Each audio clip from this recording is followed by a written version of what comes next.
Magandang gabi sa ating lahat mga kapatid kay Kristo, mga ka-YouTube channel dyan. Ayan, magandang oras sa inyong lahat. Hello, hello. Ito po ang inyong maging kaagapay ngayong gabi, ang CDC United. At ako po si Joseph Agnad.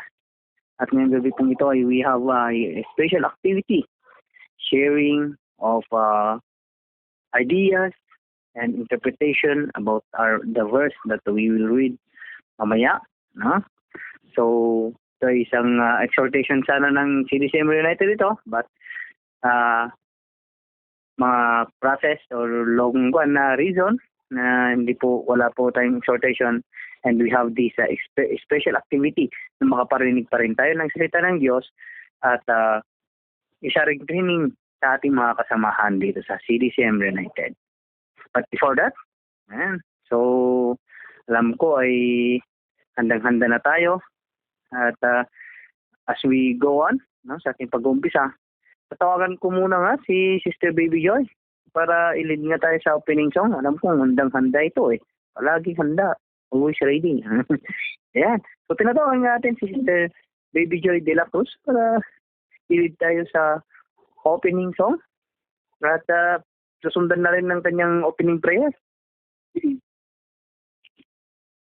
Okay po. So, magandang gabi po sa lahat. Malinaw po ba yung signal ko? Wait lang po. Yo. Okay. Mahirap na. Ay po. Wait lang. So, yan.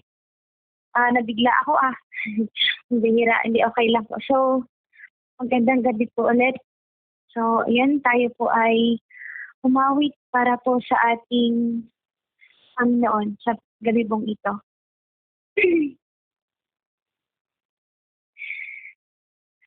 God make a way when there seems to be no way. He works in ways we cannot see. He will make a way for me. He will be my guide. Hold me close to His life. With love and strength for each new day, He will make a way. He will make a way. Oh, God will make a way when there seems to be no way. He works in ways we cannot see. He will make a way for me. He will be my guide. Hold me close to His life. With love and strength for each new day, He will make a way. He will make a way. My rolling in the wilderness river.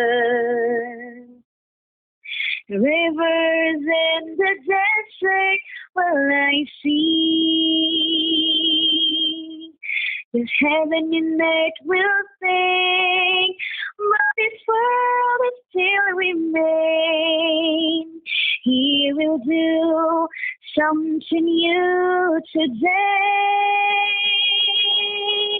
Oh, God, make a way when there seems to be no way. He works in ways we cannot see.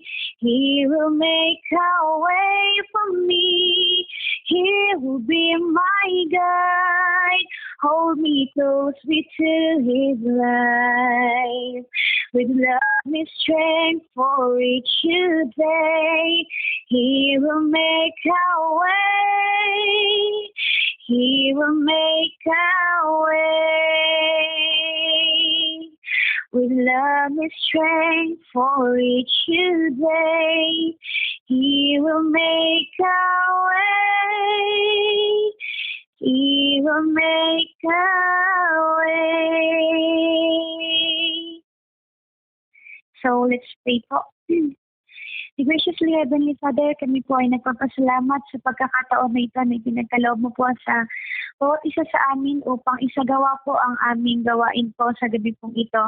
Salamat po sa pagkakataon na ibinigay mo po upang magtipon-tipon po kami po, Panginoon, sa gabi pong ito, Panginoon. Nawa po ay sa pagsasagawa po namin ng aming gawain po, ang aming Bible quiz po sa gabi pong ito ay kami po nawa ay iyong pangunahan at gabayan, Panginoon. At nawa po ay ikaw nawa po ang siyang bahalang gumabay po sa amin hanggang sa matapos po ang aming gawain na ito, Panginoon. This we ask in Jesus' name we pray. Amen. So God be the glory po and magandang gabi po sa lahat. Maraming salamat, Sister Baby J, on that wonderful song for God's glory. So, please subscribe and like this audio video sa ating mga ka-CDCM United, the Enlightened Ones. At kung ikaw ay bago pa lang na mapunta dito sa YouTube channel na ito, hindi ka po nagkamali pagkat dito matututunan mo ang ilaw ng buhay ng salita ng ating Panginoon. So, please subscribe and hit the notification bell icon for you to ma-update ka sa mga video audio na ina-upload po natin dito. Mas lalo yung mga salita ng Panginoon natin pong sinishare ng iba't iba nating mga speakers. Ayan. So, kung meron ka ring insight or comment or gusto mong mas lalong mapaganda ang ating YouTube channel, siyempre put mo lang yan sa comment box at babasahin natin yan at ating ating ayusin ang kagandahan po ng ating gawain. Ayan. So, ngayon po ay tulad ng sabi natin, meron po tayong babasahin dito na verses.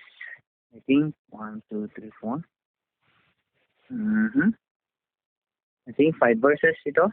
So, we will read and sana ang bawat isa makinig para yung mga tatawagin natin na mag-explain or isabihin kung anong aral na nakuha nila doon. Siyempre, pwede nilang ang gagawin lang natin dito, pwede yung parang i-exhort nyo and doon kukuha kayo ng aral at paano nyo i-apply sa buhay nyo at ano naman ang pwede nyong ma-share na yung i-apply, kung paano nyo i-apply sa buhay nyo at para may advice nyo rin sa ibang tao na kung sakaling i-share nyo ito. Ganun lang yan. So, 3 to 4 minutes ang bawat isa. Siyempre, hindi na natin i-con yung yung karamihan na tawagan natin dito, yung mga hindi masyadong narinig sa insight, na hindi masyadong nakapansan. Para naman ka. Kasi kung yung mga speaker din, yung tatawagin natin, baka hindi lang 3 minutes ang kaya nilang kon dyan. Baka aabot sa 10 minutes, gaya ni Sister Johnny Lynn. Brother Bernard, kaya niyan. Baka lalagpas siya sa 3 minutes. So, ayan. So, we need yung yung hindi natin masyadong narinig na nagsasalita. Ayan. Yung mga tatawagin natin para mag-explain ng salita ng Panginoon natin bukas sa ngayong gabi. Ang ating pong pagbubulay-bulayan, ating pong papanggan sa mga tatawagin natin mamaya na mag-explain, is dito po sa Matthew chapter 9, verses 9 to 13. Ito po yung kwento kung paano tinawag ang isang makasalanan. Kung paano siya tinawag sa kanyang status ng kanyang buhay ay tinawag pa rin siya ng ating Panginoong Kristo, si Yesu Kristo. Basahin po natin dito sa Matthew chapter 9 verse 9 to 13. Pakinggan natin po mabuti para magdandan po natin na mabuti. Yeah, ito po.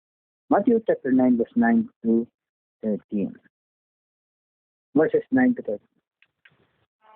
Pag-alis ni Jesus doon, nakita niya si Mateo na nakaupo sa paninginan ng buwis. Sabi ni Jesus sa kanya, "Sumunod ka at maglingkod sa akin." Tumayo nga si Mateo at sumunod sa kanya. Nang si Jesus at ang kanyang mga alagad ay nasa bahay ni Mateo, dumating ang maraming maniningil ng buwis at mga makasalanan. Sila'y magkakasalong kumain. Nang makita ito ng mga Pariseo, tinanong nila ang kanyang mga alagad, Bakit sumasalo ang inyong guro sa mga maniningil ng buwis at sa mga makasalanan? Narinig sila ni Jesus at siya ang sumagot. Hindi nangangailangan ng magagamot ang walang sakit kundi ang may sakit. Humayo kayo at unawain ang kahulugan nito.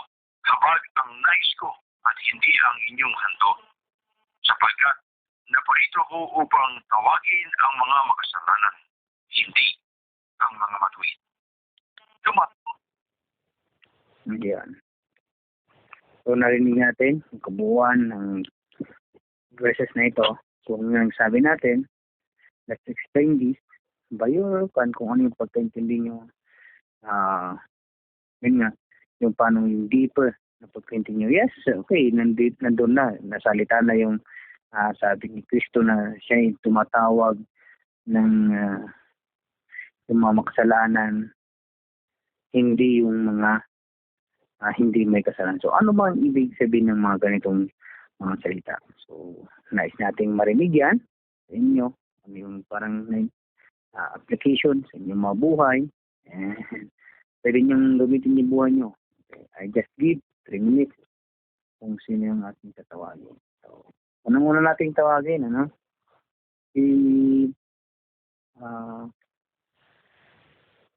Sige, exercise na natin. Sister Krisha again. Sister Krisha, I'll give you 3 minutes. 3 to 4 minutes. Para i-pan mo yung parang interpretation mo sa ating narinig. Yan. Hello po, Sister Krisha again. Okay.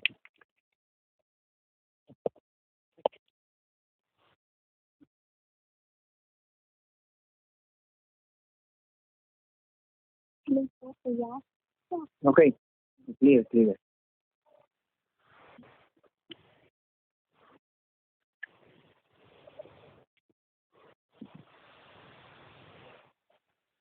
Kung natin na nais niya sa yung kanyang line. Sister Krisha? Okay na?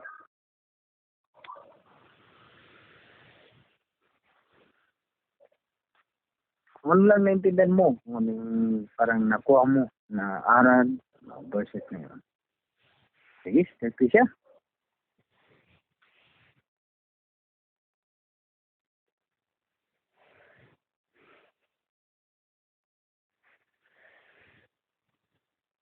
Sister Krisha?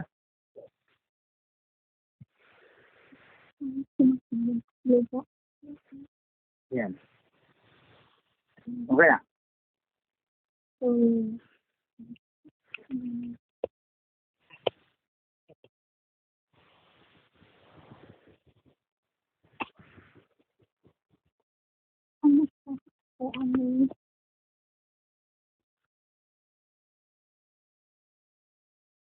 yung mga naintindihan mo at ano yung lesson na nakuha mo at kung paano mo i-apply sa buhay mo. Mga to.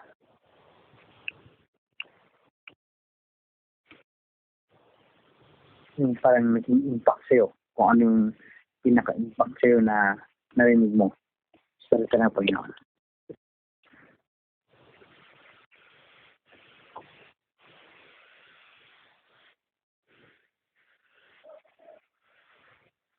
Hindi yata pwedeng mag-may si Sister Krisha. Yung, okay lang ba, Sister Krisha?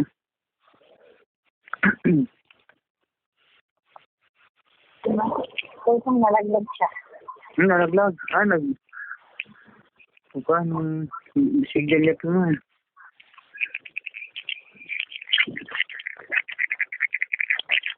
Ang signal ni Sister Krisha. Sige, unahin muna natin si Kwan. Sige,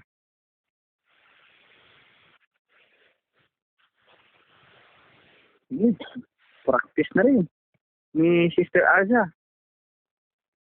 Ay, masakit yata yung image, Liman. Consider natin. Medyo masama yung pakiramdam niya. Si Brother Christian na lang muna.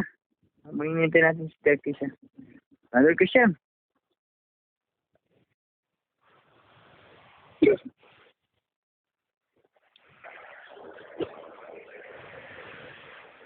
Hindi ba si Brother Christian? Yes. Yan. Tingnan natin si Brother Christian. 3 minutes. Yan. Go. So, magandang gabi sa inyo lahat. Ayan. Magandang oras sa atin. So, sa narinig nating mga verse kanina, okay lang ba yung signal ko? Okay lang po. Ayan. So, sa narinig natin kanina, then, talagang napaka bait talaga ni Lord kasi kahit tayong mga makasalanan is talagang tinatawag niya at ikaw is sinasabi magsisi. Yan, magsisi sa mga kasalanan. So, gaya ng mga kasalo ni Kristo na mga napakaraming maniningil ng buwis. Yan. So, di ba nagtanong yung mga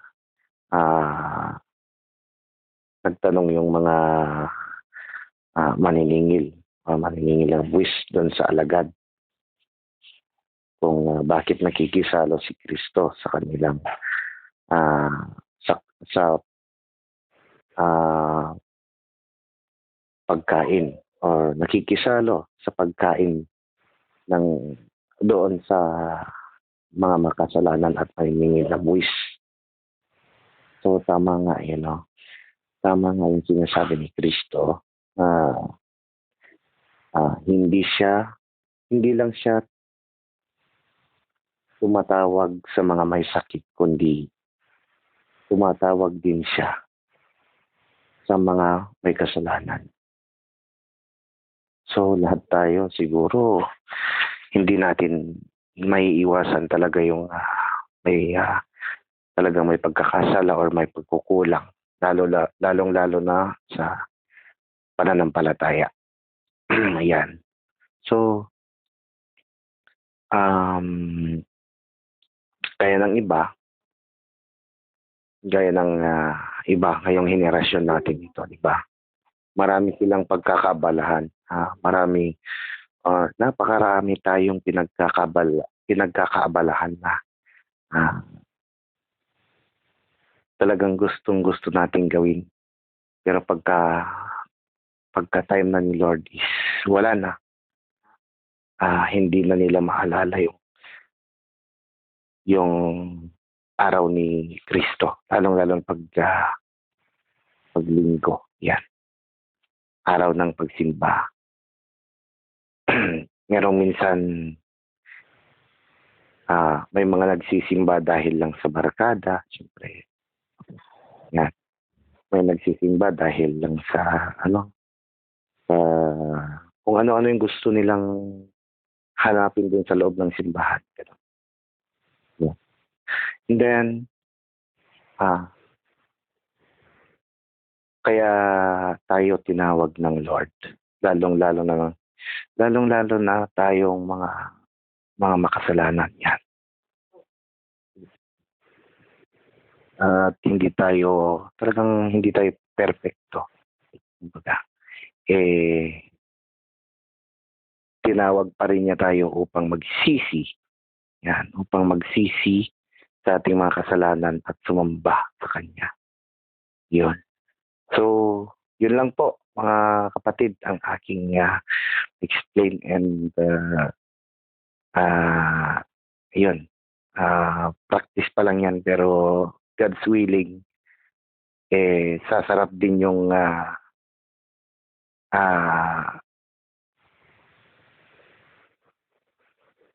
pag-i-explain ko sa Word of God. Yan. Maraming salamat po and to God be the glory. Maraming Brother Christian. Yun nga, yung explanation niya.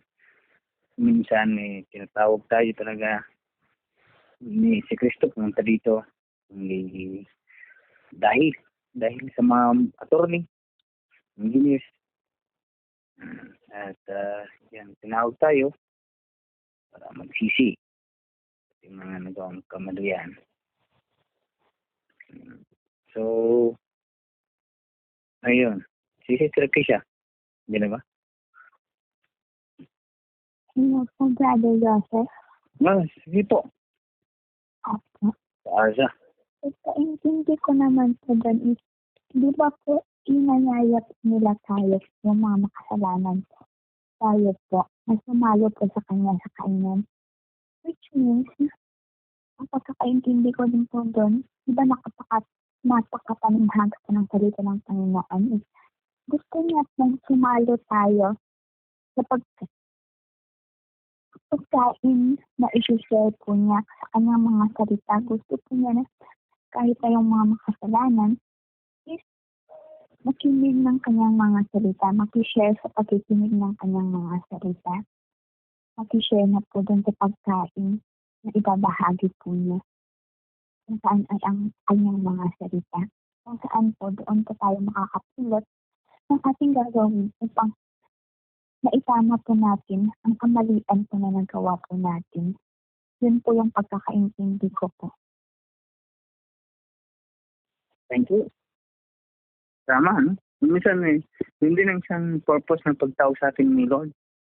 Sumalo tayo sa kanyang pagkainan. Ano ba pagkainan na yan? Yung mga ginagawa natin ngayon, we are eating the Word of God. No? Tama po yan. Si Sister Mary Jane nga. Pakinggan nga natin. Si Mary Jane.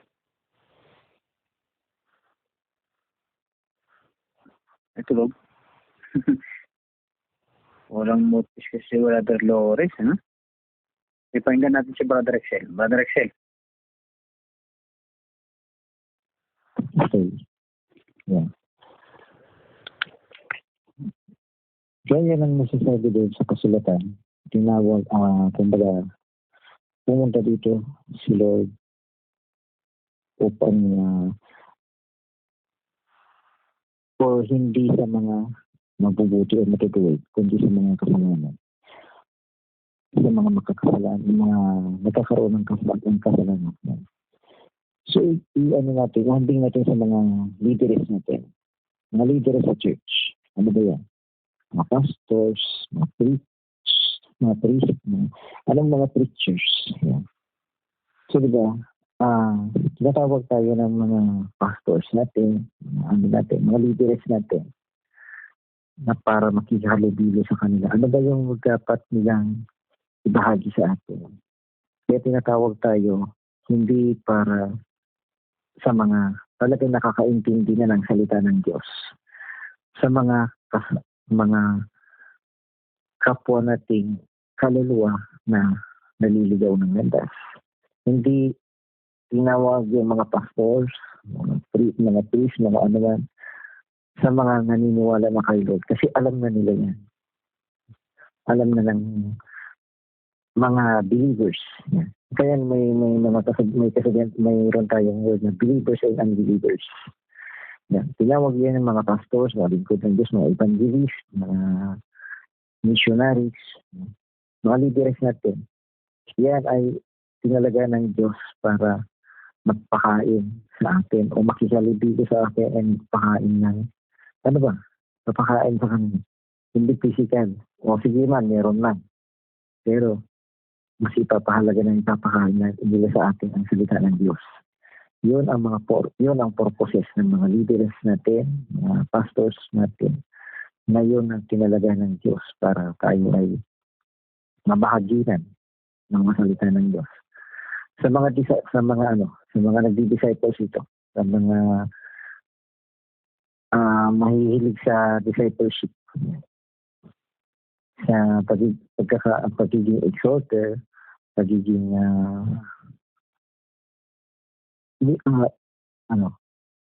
worship team, worship leader, kasi ano dyan is worship team talaga.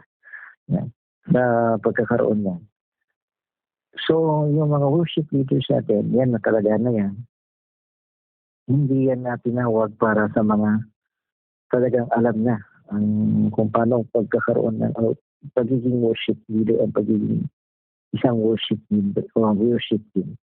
tinawag yan para magturo sa mga hindi pa gaano nakakaalam kung ano ba ang worship talaga, ano ba ang pagpupuri talaga kay Lord.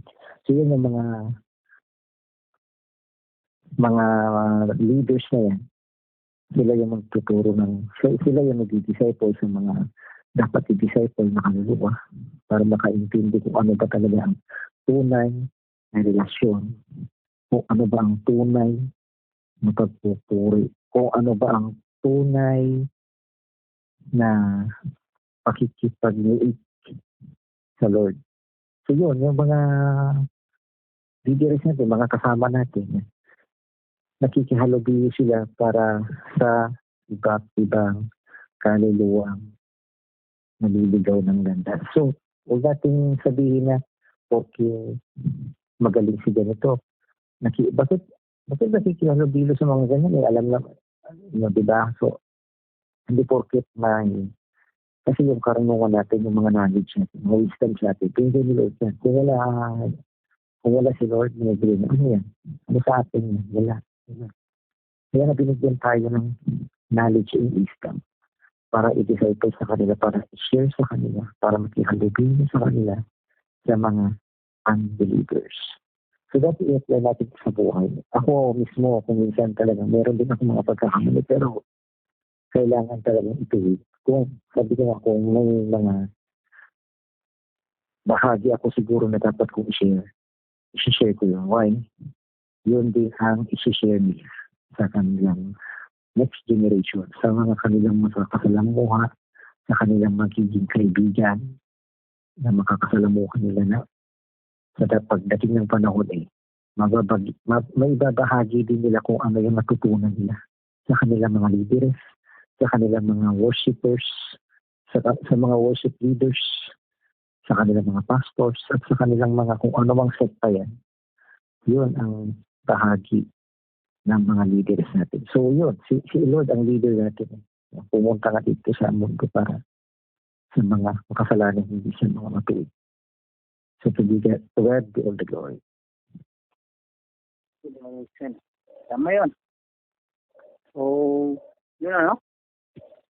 We are called for a purpose.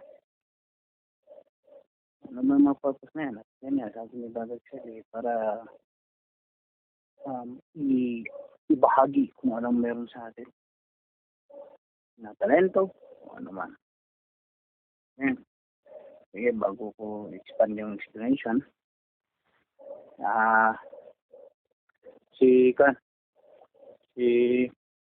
balik na tayo kay Sister Mary Joy. Hindi naman Sister Mary Joy. Gising ka naman, Sister Mary Joy. Okay, sino pong gustong may volunteerism dyan na mag-explain kung ano yung naintindihan nyo sa salita ng Diyos nating napakinggan ngayong gabi. Bago natin explain na i-share. Hello po, Kuya Joseph. Sige po. Ayun, gandang gabi po. Sa akin po, konti lang po yung masasabi ko sa naging verse po natin. Ang naintindihan ko po is, yun nga po, kaya nga po dun sa binasa ni Coach kanina, na tinawag ni God si Mateo na sumama sa kanya upang maglingkod. Then, pumunta si Jesus Christ din sa bahay ni Mateo at nakisalo yung mga makasalanan at yung mga iba pang maniningil ng buwis. Then, pinuna yun ng mga Pariseo. So, ano yung sinabi ni God doon? Habag ang nais ko at hindi ang inyong handog. So, isa lang po yung masasabi ko at masishare ko dyan. Inawag po tayo ni God upang ang ibig niya pong sabihin na makisalo sa Kanya sa pagkain. Kung aaralin po natin ng mabuti, ang ibig sabihin po niyan is tinawag po tayo ni God upang maging tagapagbahagi po niya ng Kanyang mga salita. Hindi naman porket makasalanan tayo ay wala na tayong karapatang maglingkod sa Kanya. Which is lahat naman ng tao is nagbabago, di ba? So, hindi porket sobrang ng bigat ng kasalanan mo ay kailangan mo nang ma-judge. Para sa akin lang po as a sharing lang. So ang pinopoint po ni God dito is hindi naman po lahat ng tao ay always na lang po na makasalanan. So maaari po ring magbago ang isang tao kung gugustuhin niya at kung may tiwala siya sa ating Panginoon. So yan, tinawag po tayo ni God upang maglingkod sa Kanya ng tapat at ng buong puso. So dapat kung ano man po yung calling ni Lord sa atin ay sundin po natin or gawin po natin. Kasi yun po yung nais ng ating Panginoon at yun po yung ikalulugod niya. At alam po ni God kung ano po yung nakakabuti para sa atin. So, yun lang po and maraming salamat po Brother Joseph and magandang gabi po. Tama yan. God call us for that matter. So, yung kahit nag-judge na, pero nandyan pa rin yung pa natin na mas ba. Ano pa po? Ang may gustong share na ating napakinggan.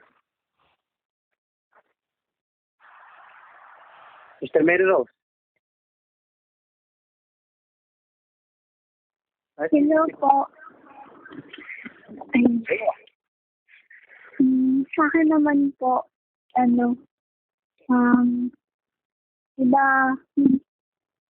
nakita po ni Jesus Christ pati ba yan sa paninginan ng boys. So, ang Panginoon po ay wala po siyang itinatangi. Kasi, kahit gaano man po makasalanan ng isang tao, kumbaga, hindi po hinahatulan basta-basta ng Panginoon yung tao kahit gaano pa ito makasalanan.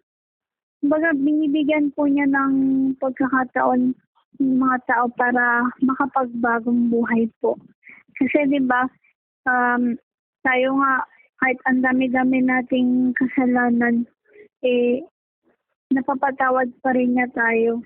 So, hindi naman po porket makasalanan ng isang tao, pwede na siyang i-judge. Kasi 'di ba, yung time po na nakikisalo po si Lord sa mga maniningil ng buwis. So, nagalit po yung mga Pariseo. Kasi 'di ba, sabi niya doon sa mga alagad ng Panginoon, is bakit daw nakikisalo yung kanilang guro o yung ating Panginoon sa mga maniningil ng buwis. Kasi sabi nga ng Panginoon, 'di ba, naparito siya para tawagin yung mga makasalanan. Hindi nga naman yung mga walang sakit ang nangangailangan ng doktor, kundi yung mga may sakit. Kasi bakit patatawagin ng Panginoon yung mga tao na matutuwid naman na? Kumbaga, alam naman ng Panginoon kapag matuwid na ang isang tao, di ba?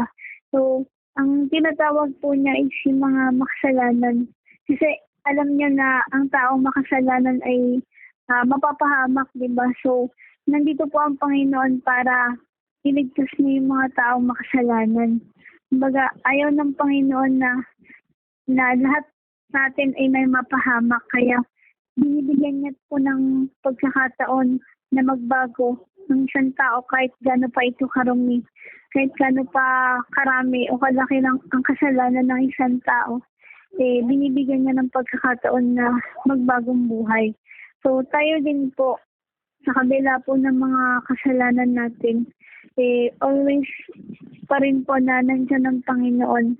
Kahit gaano naman kalaki ang kasalanan natin, tinutuwid pa rin po niya tayo at pinatatawad po niya tayo. So, ito po yung nakita kong lesson dito. Ang Panginoon po ay wala siyang itinatangi.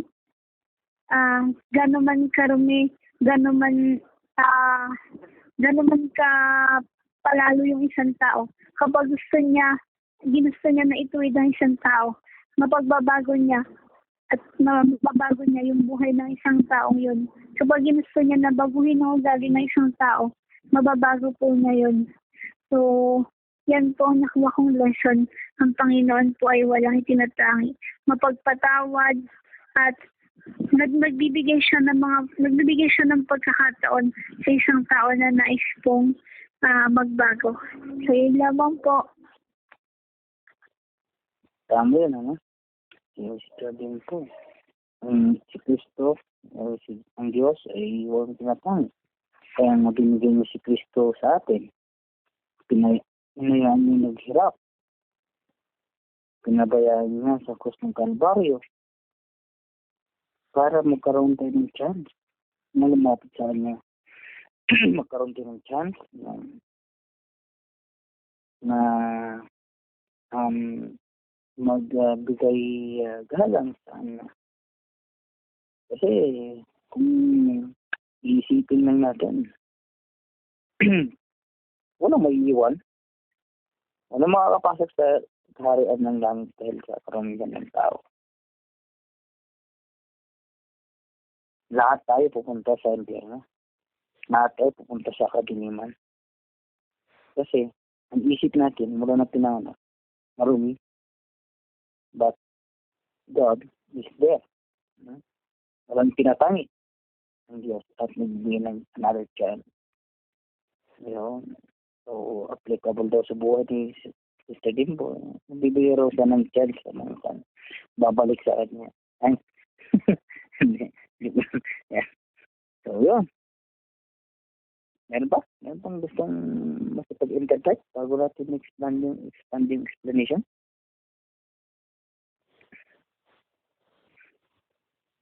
Wala na? Okay. Wala. So, allowed 20 pesos. Ano ang another pangalan ni Matthew? Oo. Nagsagot. May purpose ng Bible ko sana to. Sige, umpisan mo. 20 pesos load. Anong another pangalan ni Matthew? Sagot. Sige, explain natin to habang hinihintay natin yung kasagutan na yan. Isipin nyo ano yung pangalan ni Matthew. Another pangalan ni Matthew. Ayan. 20 pesos load yan. Para hindi kayo matulog ay mag-iisipin kayo. Ayan. So, dito nakita natin that God called Matthew tax collector.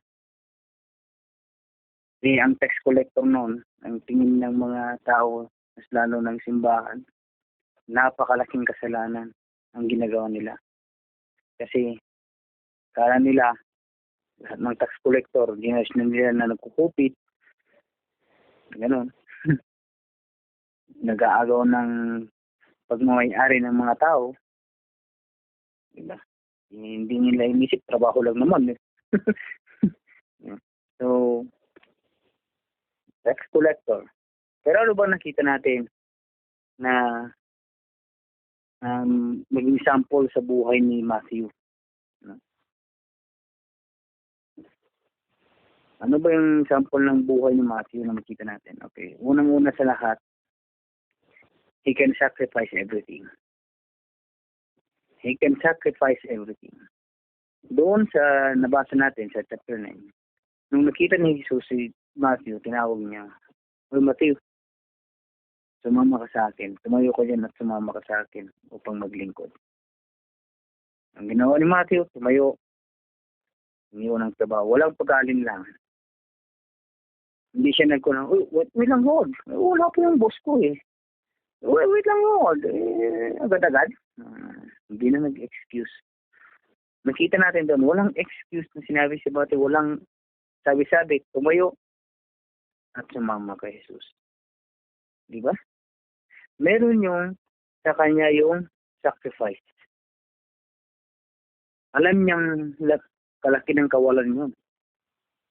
Kaya man yun eh. Trabaho niya yun eh. Sa atin kaya sa buhay natin mga kapatid. Mas lalo sa mga nagtatrabaho ng Sunday. Bakit kaya hindi natin may sacrifice? Ang ibang ginagawa natin? tuwing Sunday, bago natin gawin nila. At kaya minsan meron yung katamaran sa atin.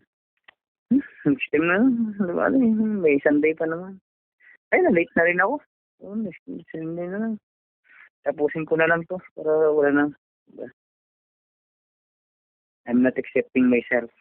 Dami ng Sunday yan. Nangyari sa akin.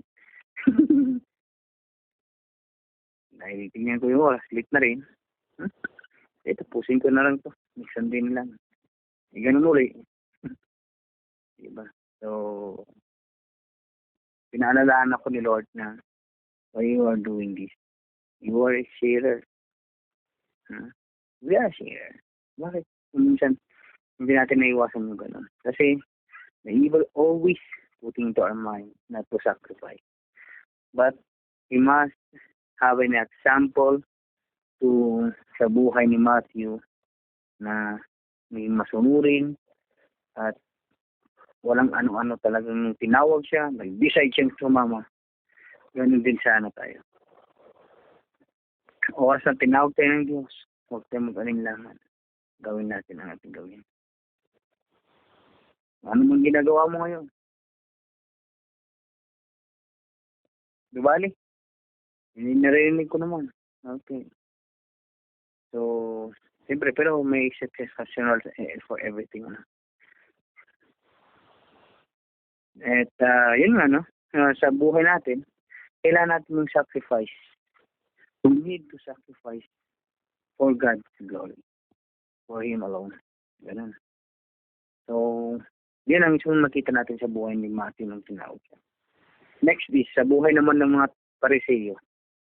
Ang mga Pariseyo is, they are yung mga tao sa church, tao sa temple, may mga pari, may mga skriba, mga nagtuturo, mga deacons sa mga panahon nito. Anong ginawa nila? Anong tinignan nila? Nung pumunta si Jesus sa bahay ni Matthew.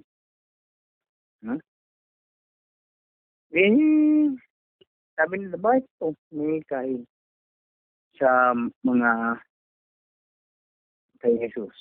Narinig natin na sabi ng mga ibang nag-share kanina, don't judge. Don't judge. Tayo sana ng mga tao. Yes, we are telling that we are Christian. We are telling that we are American. Bakit minsan may nakikita tayo? One time na dito. Nakikita natin yung kamalian. Natin nakikita yung maganda. Pero ito naman yung maganda. Puro nakikita natin kung minsan mali.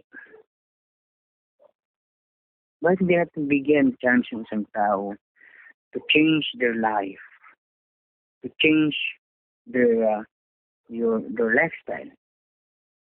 Kung ganito siya noon, bakit hindi natin binibigyan ng chance? We must not judge because we are Christian. Instead, we must pray for them. Kung nakikita natin na sila nagbabago, huwag natin tignan yung past. Let's see them, what they are doing. No? Yun sana ang iwasan natin as a Christian. Sinasabi natin Kristiyano tayo. At yun sana ang isang iwasan natin. Third binaaran na nakita natin dito is yun. Humbleness ni Matthew. Wala yung pag-quit sa kanya. Sinabihan siya ng ganun. Sinad siya. Siyempre, narinig niya. May ganito palang pagtingin pa rin pala sa akin ng mga tao. Kasalanan. Bakit? Meron yung humbleness na hindi siya nanggulo o hindi siya nag-walk out, bumalik na lang doon nagtrabaho. Tingin mo sa akin. Ganun. Tayo ko. Diba? Naalala ko yung sarili ko dyan. Then yung tingin mo sa akin, di ganun na rin. Ganun na. Mas lalong nagre-rebelde. But kay Matthew, walang ganun. He proves himself to change. Okay? Walang imik. Basta, ako. I'm doing this for Jesus Christ. For sa kanya na nagtawag sa akin, hindi sa inyo na nagkukutya sa akin. Ganun. So siguro sabi pa ni Matthew nun, kain lang ng kain, wala nang maraming salita. So, yan. Kasi nakisalo mismo si Jesus Christ. Nakisalo mismo si Jesus Christ. Kanila.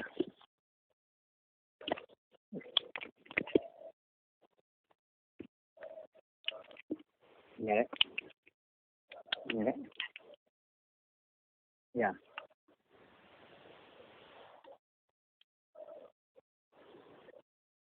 So, ngayon, parang nawalan ako ng signal.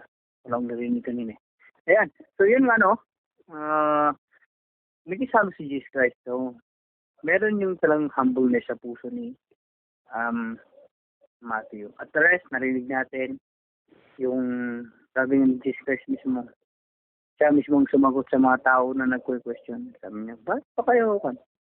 Salita ng salita dyan. Dito, ang taong to, sinawag ko dahil makasalanan siya. Siya ang kailangan ko. Kasi siya yung dapat kong baguhin. Tayo, isipin sana natin. Isipin natin that God called us because we are sinners. And we must change our lifestyle. Nandito tayo, hindi po tayo nasa-grupo dito. Hindi po tayo nakikinig ngayon sa ating YouTube channel. Dahil, wala lang. Trip mo lang. O tumitingin ka kung saan kayo magkakamay itong nag-speak nito. Katawan mo. Saan kayo magkakamay itong nag-opinion dito? Katawan mo. Only pray that, wow, pray ka man siya doon. So, Lord, help him, help her, help this speaker to more improve, to share your word. Ganun, ha? Let's pray for each other. Yun yung isang aral dito. Alalahanin natin na sabi ni Kristo, palang pinamukha ni Kristo sa mga tao doon na hindi ako nandito para sa inyo. Nandito ako para sa kanya, kaya nga ako siya tinawag para siya ay baguhin ko. So, ganun din sana isipin natin mga kapatid, that we are here to be changed by Jesus Christ. Kung ikaw man ay nandito at ikaw ay nakikinig ngayon, alalahan mo sa buhay mo, Jesus Christ is speaking to you. Change your life. Hindi lang ngayon, kundi panghabang buhay, i-surrender mo ang buhay mo kay Kristo. So, mga kapatid, ang aral dito is God calls the sinner. God called Matthew kasi siya ay isang sinner. At naging example si Matthew sa atin sa kanyang pag-sacrifice, sa kanyang pagiging humble, at sa kanyang talagang dedication kay God. Siya sa dedication, pagsalo siya. Walang pag-aalinlangan na sumalo siya sa pagkainan ng Diyos.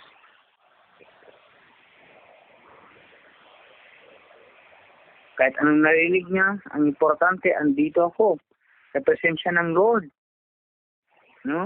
Kaya kung minsan dahil sa takot mo na, dahil sa praise and worship, dahil sa takot mo kung yung mga live praise and worship, dahil sa takot mo na, iniisip mo kasi tinatawaan ka sa likod, kung ganun tumatalon ka, kung ganun sinisigaw ka, dahil ayaw mo nakukot siya, tinitipid mo yung sarili mo, tinitipid mo yung ginagawa mo para kay Lord.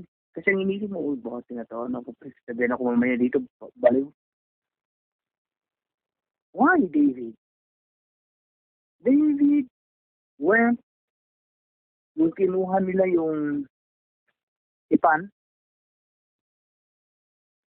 sumasayaw siya, tumatalon siya sa harapan ng mga alipin niya. At anong sinabi yung kanyang asawa, yung anak ni Saul? Cynical? Yun ba ang hari? Nagiging parang baliw sa harapan ng kanyang mga alipin na tumatalon o sumasayaw. Sabi ni David, tumahimik ka, hindi mo alam ang pinagsasabi mo.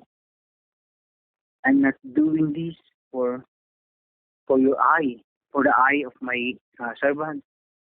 But I'm doing this dahil pinupuri ko ang Panginoon. Yan sabi niya, di ba? So, doon din sana tayo. Huwag natin tipirin ang ating sarili. If you want to shout your sin to God, just do it. Because, anong sabi niya sa huli?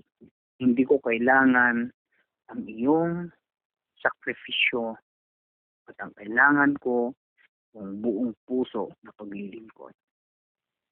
Mga panahon na yon, mahilig pa yung mga sacrifice, yung mga tupa, mga baka. At anong sabi niya? Ang kailangan ko ay ang totoong paglilingkod. Totoong pagsama kay Kristo. Yung puso mo, kung paano mo siya ipuri sa buhay mo. Hindi yung kung ano yung boses mo, kung ano yung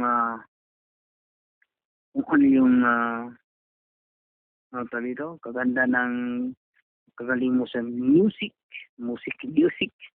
but ang gusto ng Diyos, nakikita niya talaga sa puso mo, kahit kano kagaling, kung sa puso mo naman, wala lang yon, you are doing just want you, gusto mo lang pamalanda ka na magaling ka, useless. Kasi ang puso mo, kitang-kita ni Lord. Kitang-kita ni Lord ang buhay mo. So we need to sacrifice Him with the heart. Sana, ang salita ng Diyos, ating pinag-aralan, ating natindihan, ating sa puso. Ngayon, ano yung ibang pangalan ni Matthew? Balik tayo sa question. Open. Hello. Tulog na kayo? Mary Rose, anong ibang pangalan ni Matthew? Kuya, hindi ko alam. Hindi naman yata sila. Magkaiba yata sila. Sino? Sino ang alam mo? Yung boss, sabihin mo. Bukod mo. Hindi ko alam, kuya. Sure, may sinasabi ka kanina eh. Ano yun? Hindi ko alam kung sila yun kasi ang alam ko magkaiba sila. Saan mo nahanapan yun? Saan ba yun? Sa Marcos ko yata nakita yung tinawag niya si Levi o sa Lucas ba? Mm-hmm. Kuya, hindi ko talaga alam. Sino pang iba? May alam na answer doon. 20 pesos din. Bukas na bukas, bibigyan natin yan. O, ano? Sino?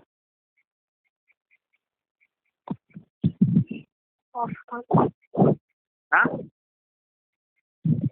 Ano raw? Potiphar? Ano?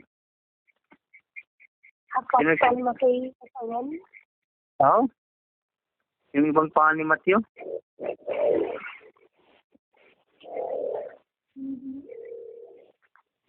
Oh.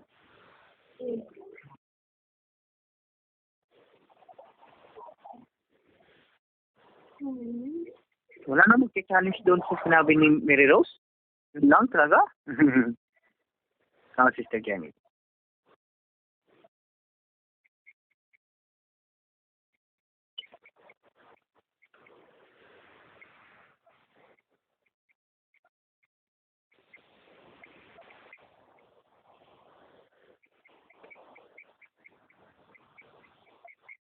Inaantok yata sila. So, wala. Sige. Congratulations. Mary Rose. Tama yun. Si Levi.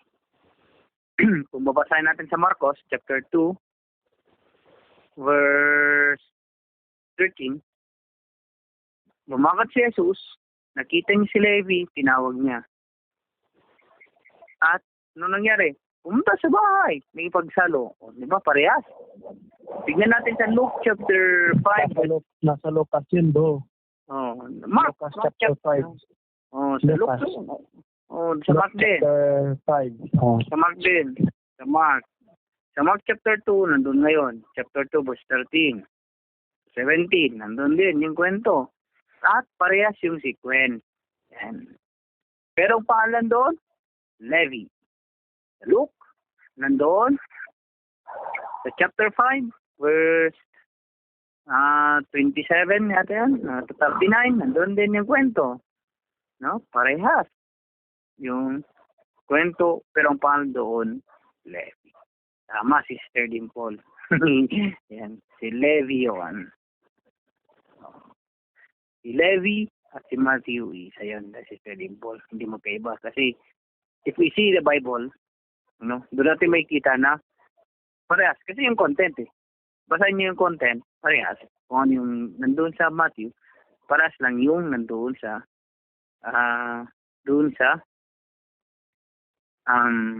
Luke and Mark. Ano ba pagkaiba ba? Kasi ganun. Sabi nila natin siguro, no?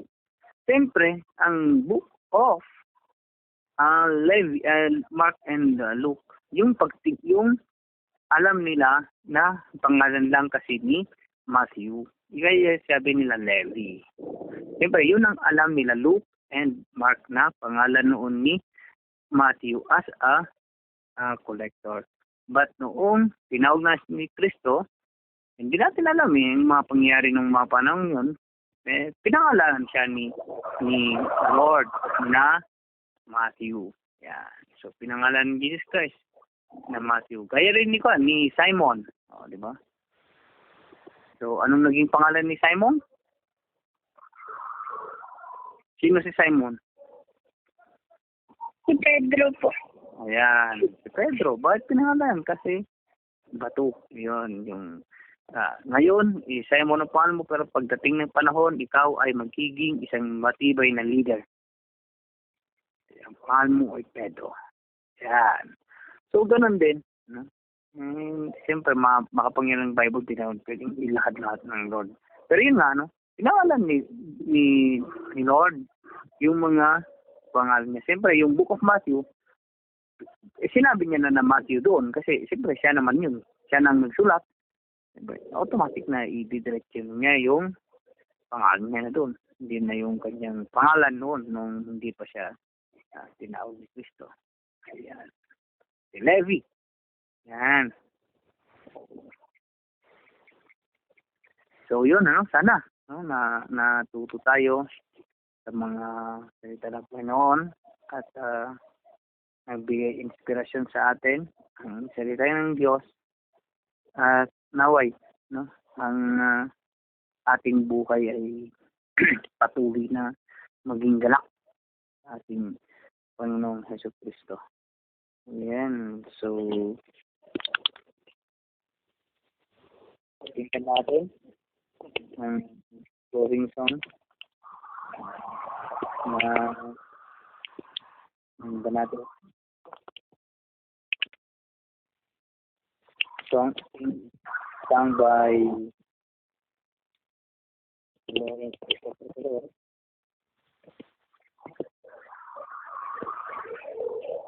Okay. Sapat kailan po.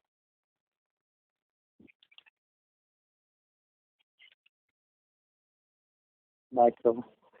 Sapat kailan pa man kasi ito yung nagsabi na ang Diyos nung tinawag tayo siya'y tapat magpakailanman, hindi siya magbabago kung ano yung prinamis niya sa'yo, prinamis niya sa akin, prinamis niya sa ating lahat. Tapat yan at hindi yan magbabago kailanman.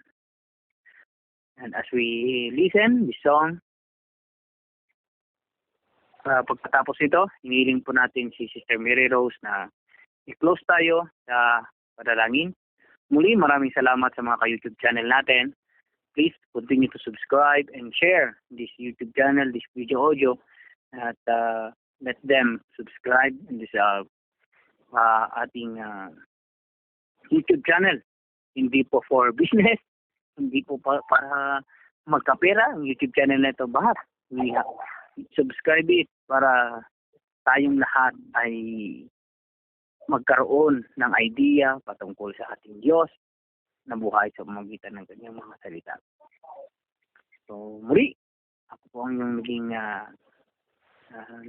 ano bang tawag dito? Naging presider, naging master ceremony, MC, sa gabing ito, Joseph Agnat. At ito na po yung tapat kailan pa man na awitin ni Brother Lawrence Christopher Ferrer. Sundan po yan ng closing prayer ni Sister Mary Rosingia.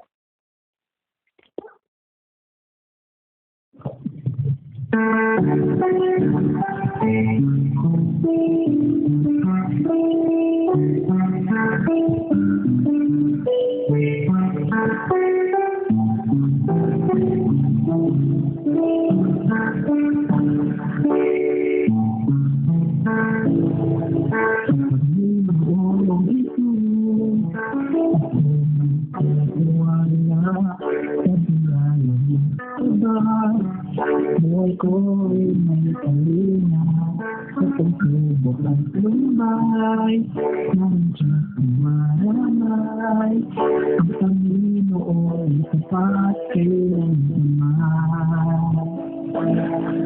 Kung ito'y nalalamig, wala kong nalapitan, parang hindi sa iyo'y pinakasal. Ang lalahanin mo kaya, sinamahal ka niya, ang Panginoon sapat kailanman. Biyaya niya habang sa buhay ko'y sapat, di man ka mapasyapan, ako ay isla. Pangako mo yung iba, di tulad ng iba. Ang Panginoon sapat kailanman.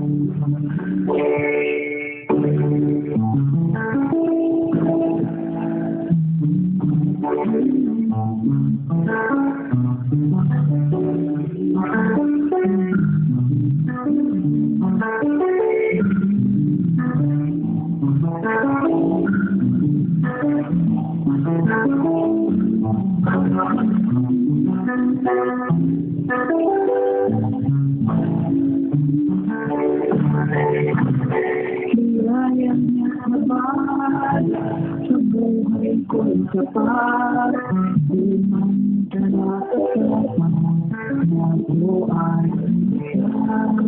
Pangako niya ginagliba, di ko lang iba.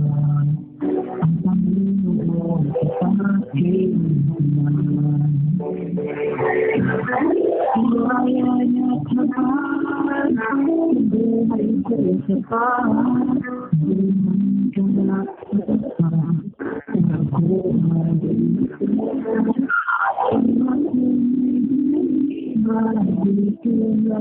isa. Ang Panginoon sapat kailanman. Alayahan mo sana, mamahal ka niya. Ang Panginoon sapat kailanman. Alayahan mo sana, mamahal ka niya. Ang Panginoon sapat kailanman. Ang Panginoon sapat kailanman. Ang Panginoon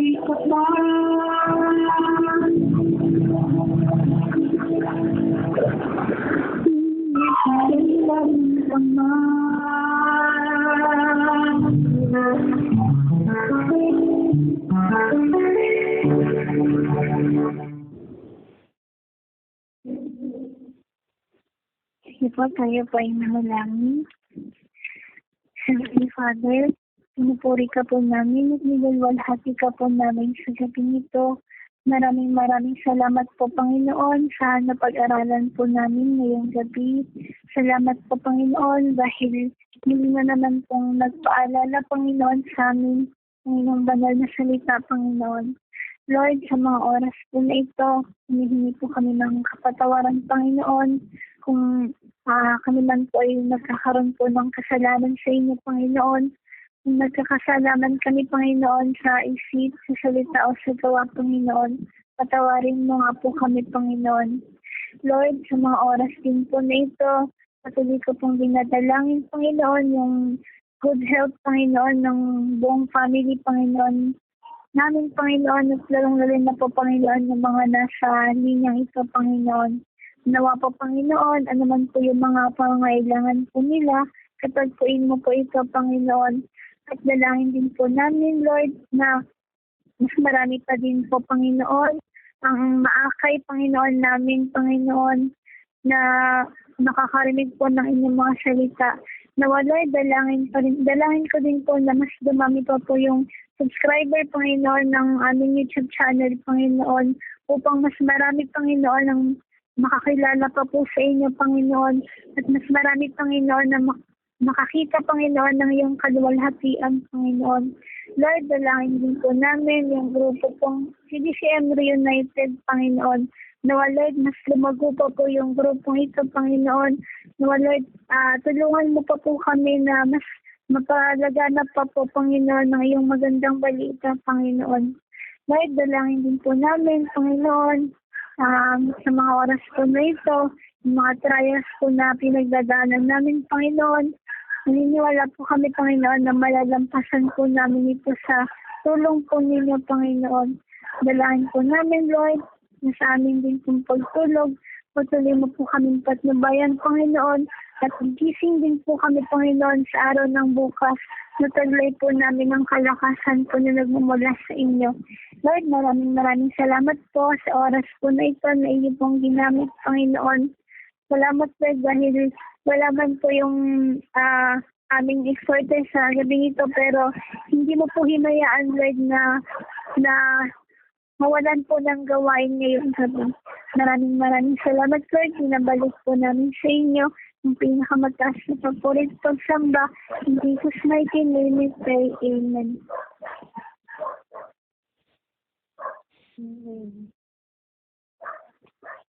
Ayan. Amen. Ayan. So, salamat.